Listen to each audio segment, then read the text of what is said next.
Hello, everyone, and thanks for joining us for another KingsCrowd investor webinar. As always, I'm Chris Lustrino, founder and CEO of KingsCrowd. As you already know, I founded KingsCrowd to provide investors the data and information they need to make smart investment decisions in startups and other alternative asset classes. And to that end, as a data company, building an exceptional data team has been integral to our long-term success. So today I've asked our investment research manager, Olivia Strobl, to join me to provide the inside scoop on how at KingsCrowd we find, analyze, and use the massive amounts of data we collect on startups to create a defensible moat around our business, and how we continuously work to improve our processes to perform even better. So with that, I'd love to kick it off. Olivia, thank you so much for joining us here today. Yeah, Chris, thank you for having me. I'm really excited. Absolutely. So for those who don't know, Olivia was literally our first true full-time hire that we brought on back in, I believe it was 2019 now. It's hard to even remember, and has just been an absolutely amazing part of our team and has done a lot of incredible work and has truly played an integral role on our data team. So Olivia, we'd love for you to just tell people a little bit about your time here at KingsCrowd and the types of things that you've worked on over the past few years. Yeah, absolutely. So like Chris mentioned, I joined very early on back in 2019. And we have come quite a ways from those early days. I am currently a manager of investment research. So I, on a daily basis, perform due diligence on startups that are raising in the online private markets. That due diligence, I'm actually going to dive in deep on today in this webinar, and it's a lot of different factors. We do data collection, like Chris mentioned.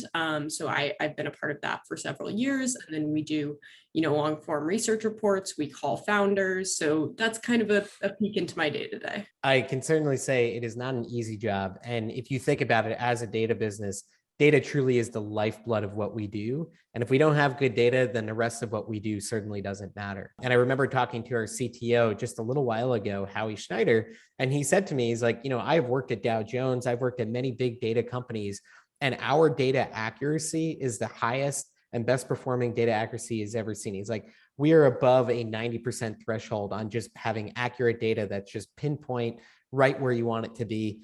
Which is a hard thing to do. And it's a big testament to our entire investment research team.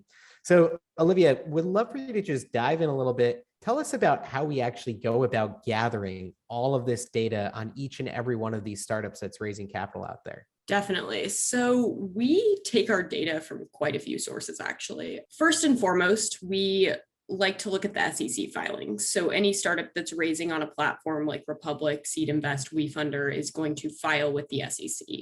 And that's going to give us the basic information we need about a company, where it's located, the legal name, stuff like that. We also pull all the financials from those forms. So that's a quick and easy way to get that data. That's not the only place we go to for data, though. We use the raise page that the company puts up to highlight their offering. And then we actually have phenomenal partnerships with our friends over at these platforms. Like I mentioned, Republic, WeFunder, Seed Invest, Start Engine, and they give us access to these founders. So we can actually go to the founders ourselves and talk to them and get the most accurate data for our users, our end users, the investors. So we have quite a few sources. And then we also, as a team, will go in and do market research, competition research, using other sources similar to just research you would do if you were going to buy a product for yourself. You want to go look at what competition is out there, what the price points are, stuff like that. I'm curious. I know one of the other data points that we do look at several factors around team. Are there any kind of interesting or unique ones that you think are worth mentioning here? Yeah, definitely. So again, one thing that's so special about our data is oftentimes we get it straight from the founder's mouth. So a couple of data points that we collect, one of them is actually whether or not a founder is full-time with the company, because that could, contribute to risk for an investor. That's something that you oftentimes can't get from the raise page. Other interesting founder data points, we get demographics on the founder. So we track whether a founder is, say, a veteran or a minority or part of the LGBT community, which not only gives investors more information about, maybe a cause that they might want to invest in or a founder that they might want to back, but it just gives you a better feel for the company overall. I think one of the other cool things about all of the different data points we collect, and now we're slowly applying to the front end for customers, is it gives you more search granularity. So you could search across just so many different criteria when you're capturing all of that individual data for each and every company. One of the other things that we do that I thought was worth noting, Olivia, is there are some qualitative data points or data points that are hard to quantify, but you can bucket them. And so we've done a lot of bucketing exercises as well. Can you talk a little bit about what that looks like?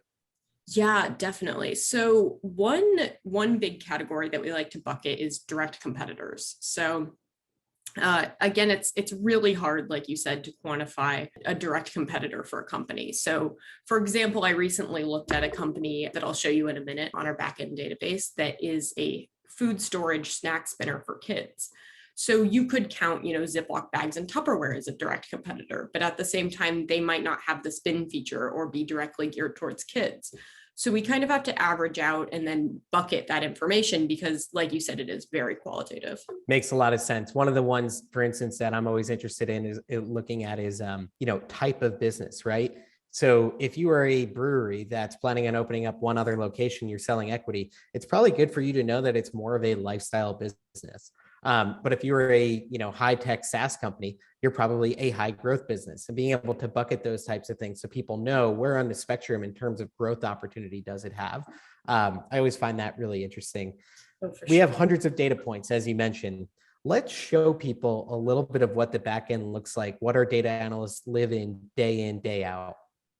Yeah, definitely. So let me share my screen with you. And I've picked a company, the one I just mentioned. It's called Goby, and it's the snack spinner for kids. And I picked this company specifically because they have done several rounds through the online private market. So they have an older Republic round that launched in November of 2020. So our system actually tracks across raises at the company level. So that was something that was a relatively new feature and kind of makes us stand out in the markets. We have the most comprehensive database out there. So let's hop into the active raise right now, and I can show you a little bit about what our analysts collect. So here you can see the overall ratings page and actually see the breakdown of this company's ratings. But then if we go into the details, and this is a brand new layout that our engineering team actually just launched last month, you can see some of these data points that we were talking about. So just the sheer depth of analysis that we go through to make sure that you're getting the best research out there. So once again, here's some of our founder demographics: female founders, minority founders, famous founders, one I forgot to mention. Again, here's that direct competitor bucket. And then some of those more qualitative buckets that you mentioned, like how is it compared to established solutions? And it doesn't stop here. We go into the addressable market, which is sometimes what the founder reports. Sometimes we always cross-check it, but sometimes we see different numbers there. We have the financials pulled straight from the SEC website. And then we go into other features like the risk at round. So again, stuff like whether or not the founder is fully dedicated to the venture. And that in turn spits out our ratings on a 1 through 5 scale. And yeah, let's just talk about that for a second. So the way that our rating essentially works is it's comparing and contrasting these companies on all the key elements of the business that we care about, and essentially saying, hey, of all of the other early stage companies that are out there that are actively raising capital, here's how they perform on market size. Here's how they perform on founder experience, so on and so forth. And then it goes through the algorithm and it spits out, hey, they did really well here, but they struggled here.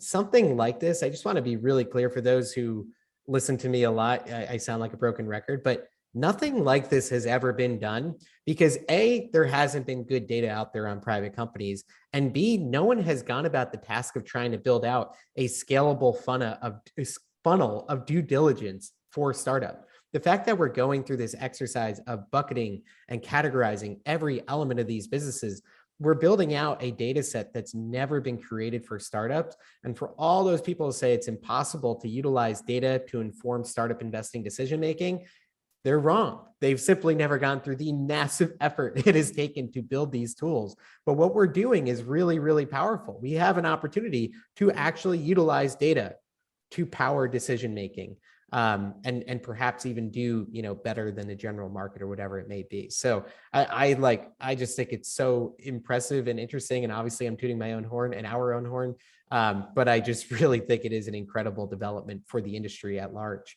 So Olivia, you collect data. That's obviously the bread and butter of ensuring we can do everything else that it is that we do. But we also utilize that data for the purposes of doing analysis and things like that. Let's talk a little bit about what we do with our data and how that powers, other components of our business. Yeah, for sure. So as you just saw, our ratings end up spitting out a quantitative score on a 1 through 5 scale. And we go further, we dive deeper by breaking those down by each category. So we have a price category, a market category, differentiators, et cetera. And then, like you mentioned, we're going to compare that to the whole ecosystem of startups raising. So like you said, we've created this very comprehensive database. And the bigger that database gets, the more accurate our ratings probably will become, because you have a larger ecosystem at large to compare. So we put our data through min-max scalers, we compare it to the ecosystem, and then from there we can actually iterate on that data and make it even better. So our team will meet usually on a quarterly basis, sometimes a little bit more frequently, and we will do what we call ratings boot camps. So we will go through our algorithm, we will batch test very specific data points and make sure that it is spitting out a rating that we would expect to see kind of on the other end. And from there, we iterate on that and we make sure that our data and our algorithm is the best that it can possibly be.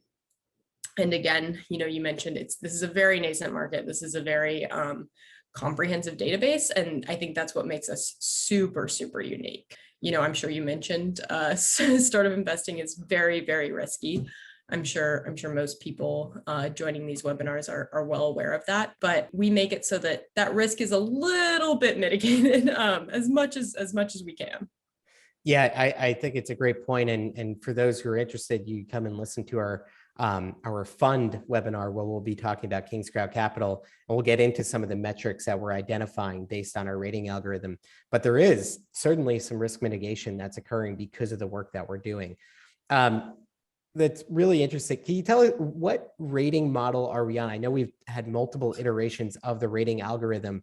What algorithm are we on at this point? I believe this is our third large scale iteration. We have some smaller scale iterations. We're working on 4.0 right now. 3.0, our big addition was actually that risk factor, that risk score, which is weighed against all of the reward scores or the price market differentiators. So we move into a different full scale iteration every time we have one of those big changes. But as always, we have, the 3.1, 3.2, 3.3, where we make those little changes from our boot camp to make sure it's as accurate as possible. And how do you inform that decision making in those boot camps? Are you reading research reports? Are you looking at our data? Are you doing a little bit of everything? What typically goes on within those boot camps to decide what changes you want to make?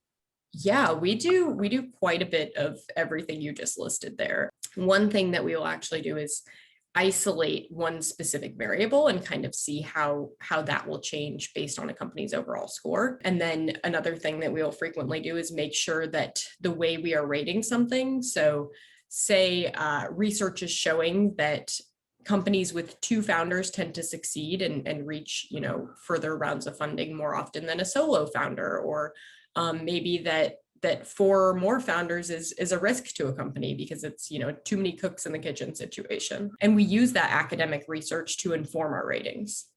Yeah, I thought it was really interesting, and I've mentioned this one before, but I learned it here first, that founders who have less than 3 years industry experience typically don't do well in disrupting an industry because they're actually not experienced enough in the industry. And those with more than 7 years actually have too much, and they become too ingrained in the ways of doing things, and they're not good at actually disrupting an industry. So it's that 4 to 7 mark where you really want people. Yeah, and we have quite a few data points like that where the highest score is kind of that middle ground. It's a great example. Yeah. And let's go into a little bit. So, historically, we already have whatever, almost 5,000 companies in our database that have actively raised capital on one of these marketplaces. But then there's well, how is that company doing and where are they headed? Talk a little bit about some of the processes we're putting in place to track companies as they perform over time. Yes, yeah, that's a huge value add of our product. You mentioned, we have a very comprehensive database, and the company that I just showed, Gobi, has actually raised several rounds through the online private market, as have we. So one of the things that we do for our customers is provide a portfolio tool. And so that portfolio tool kind of legitimizes this space, if you will. It's a bit of a liquid market, but I think that the more we can provide investors with these tools that are maybe traditional to, say, the public markets, or non-alternative assets, the more you have that tangible, that ability to track and see how your portfolio is doing.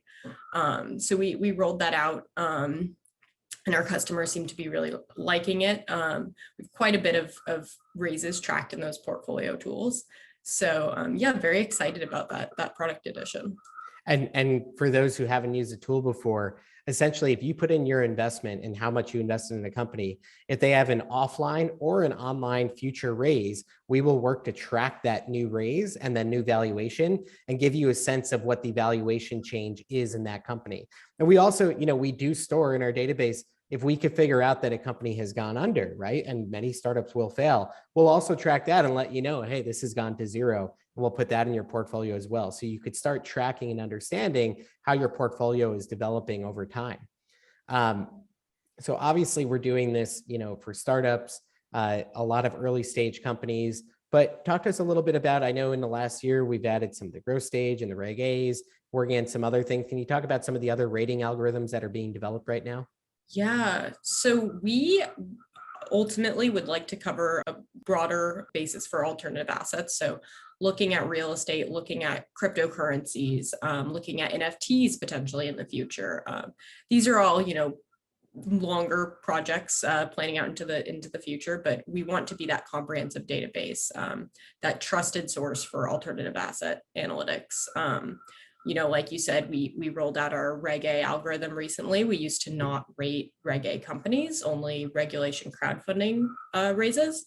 So very excited about that. Started collecting those Reg D offerings. So we're only going to get better and go up from here. And I'm really excited to see where we end up. Yeah. So in the last year, we've added in the Reg A's, and now I forget, are our ratings based on early stage, growth stage, late stage, or is it by regulation? Yeah, so we actually decided to not go by regulation.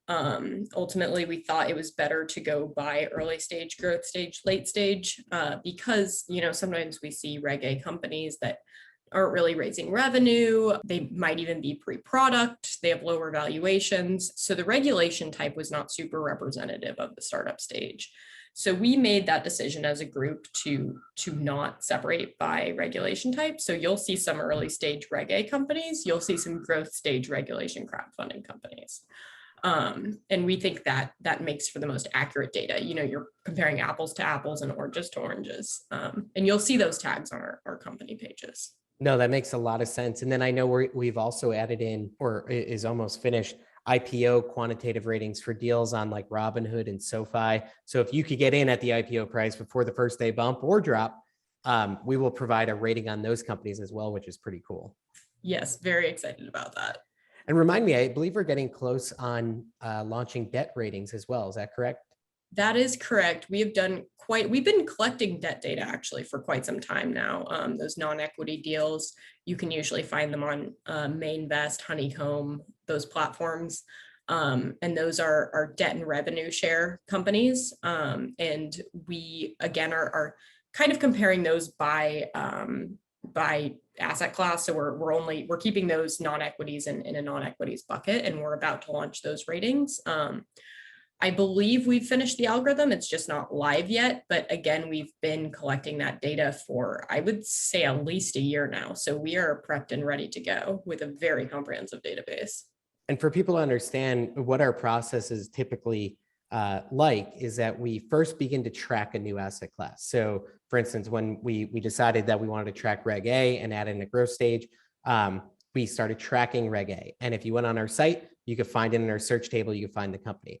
Then what we do is we provide qualitative analysis because that's easy to support with the team that we have in place. And then we begin developing the rating algorithm, the quantitative rating algorithm in the background as we figure out what data is available and what data isn't available. And then the last step is to launch a quantitative algorithm, which also requires quite a bit of coding and tech team involvement because you actually have to create this kind of living, breathing algorithm that's coded into our database. So there's a lot of steps in adding each one of these asset classes, but you can see as we're slowly kind of building our empire, little by little, we're just going to keep adding these asset classes. And, hopefully in 12 or 18 months, you'll have real estate ratings for all of the major platforms and be able to see fair market values for deals and all of that kind of stuff. So, we're taking this database that we've built, and then we're going to begin to apply the infrastructure and everything that we've built to support expanding into new asset classes, which I think is really, really exciting. We've come a long way since 2019. Yeah, I remember when you joined and you're like, what am I supposed to do? We didn't really have a database yet. I mean, we were in a very, very different place, and we've certainly come a very long way over the past few years. So talk to us a little bit about, I think it's worth mentioning, when you started, there was quite a minimal amount of deal flow. And now we're seeing a dramatic amount of deal flow kind of come into the markets. How is that impacting kind of, the data collection, our investment research processes? And how is it making us even more valuable in terms of the services that we provide? When I joined, I would, and correct me if I'm wrong, you probably remember better than I do, we would maybe see 10 to 15 new deals a week if we were lucky. maybe even less than that.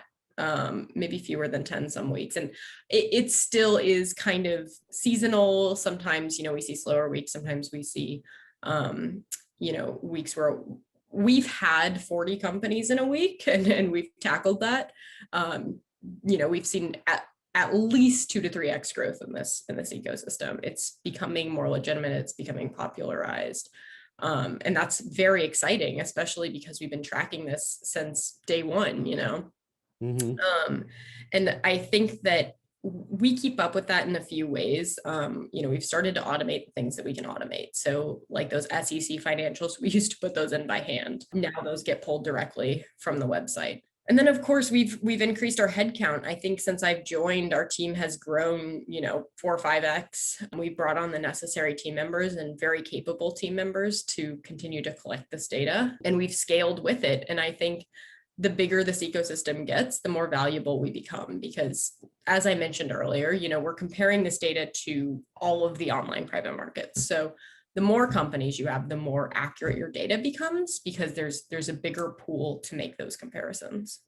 Yeah, that makes a lot of sense. And you're absolutely right. I think the deal flow when I started was about 3 a week. When you joined, it's probably about 8 to 10. Now, as you said, we've seen as much as 40, 50, even 60 new deals a week, which is unbelievable. Yeah, 40 that we cover of equity deals. I'd say we're upwards of 50, 60 when you incorporate those debt rev share deals. Yeah, which is unbelievable. And we have grown our internal investment research team, and we've actually moved to a model where all of the analyst reports, basically all of the data collected, it's all produced in-house. So we've done that very intentionally with the idea of, at our core, the most important thing that we do as a business is create data. And so we need to make sure we have full control of that process. So we have continued to add to that team. And as you listen to, the market growing, yes, we are going to need to add team members. Even as we automate some of these processes, as the amount of deal flow grows, we will need to add those people. And whenever someone says, oh, does that create scalability issues? From my perspective, I kind of laugh because I just say, look at companies like S&P and Morningstar that have thousands of employees. But S&P is also worth almost $200 billion, and Morningstar is worth $15 billion. And they're extremely profitable businesses because when you create data, that's gold. It's really valuable, but you have to put in the effort and make sure you have quality data in your system. And I think we're making a lot of those right investments.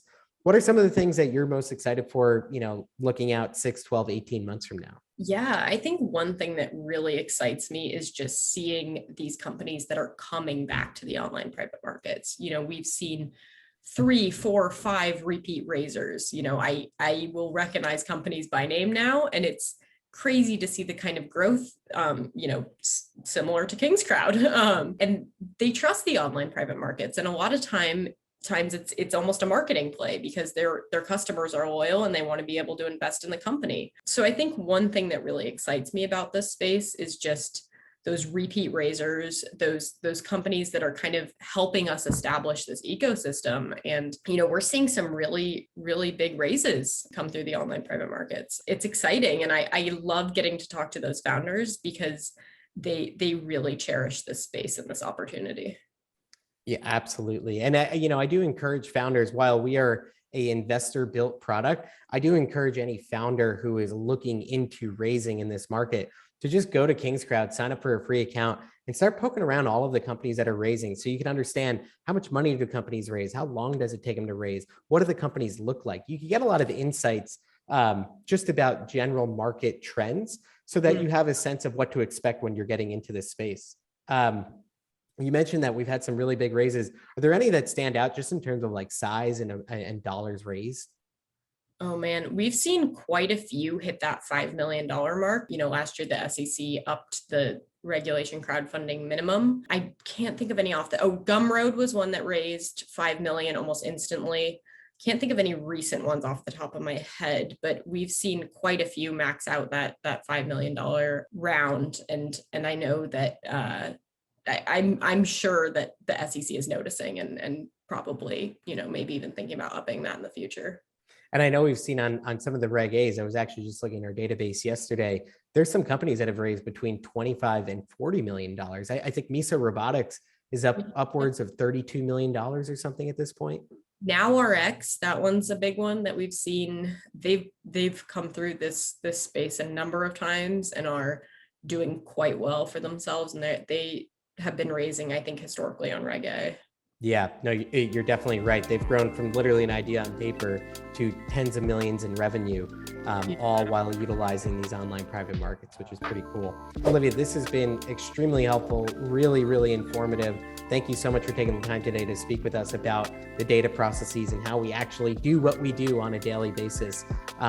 So for those of you who are listening, as you know, we are raising capital for our Series A for KingsCrowd, and it's with this idea of being able to continue to build out our investor research team, continue to be able to build out our tech team, continue to offer more value to our customers, and in doing so, create more value for our company, for our investors, and for our industry. So if you'd like to be involved and become an investor, if you haven't already, or if you'd like to add on to your investment, you could go to invest.kingscrowd.com and you could continue to join in being a part of our mission to empower everyone to become a confident private market investor. We're super thankful for your support and look forward to continue to grow as an organization. So thank you everyone so much for taking the time today to listen in, and have a wonderful day. Take care now.